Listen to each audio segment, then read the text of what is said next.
mümin deste değil, örtmez ölümün üstünü. Hakkı olan bir zalim var, ebedi peyman olmaz. Ehli beyte minber üstə lənət oxutdu o kəs. Güneşin nurunu örtmək zulmətlə asan olmaz. Soruşdu səndən o zaman, niyə suymursan onu? Dedirlə sonu ben kəsə bilimdə bühtam olmaz. Peygamber Qədir Xum günü onun əvla battı. Hakkın seçtiği rehberde bir sür ve neksan olmaz. Saxta barış istəyərlər dərk etmez bu hikmeti. Sanıma seven ürəkdə əliyə məkan olmaz. Her şehrinin kapısı uca Heydər-i Kərrar.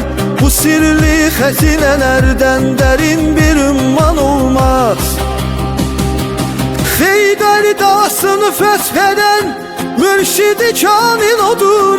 Meydanda sülfüdar ile önünde duran olmaz. Hicret gecesi canını siperi ki Resul'a, canın feda eyleyenden cabi kurban olmaz.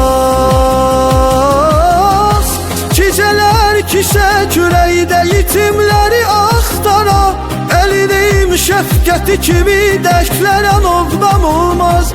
Cahan durdukça yaşayar müminlerin emiri. Hakkı axtaran kəslərə başka bir ünvan olmaz. Xəndək günü ən bilməz, qorxu samanda cala.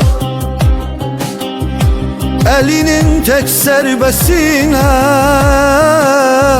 Taybirin sarmam olmaz. Peygamber o gün buyurdu, bu zerbenin sevabı bütün inso cins kusada.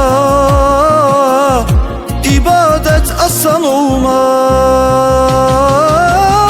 Xeybərdə qalan olmaz. Resul müştəmirəndən hayra eyle elde bir ki kalbinden atsam olmaz. Sabah onu sökeceydi yaradan hem Resul. Allah ondan rezik olsun, zulmeti hicran olmaz.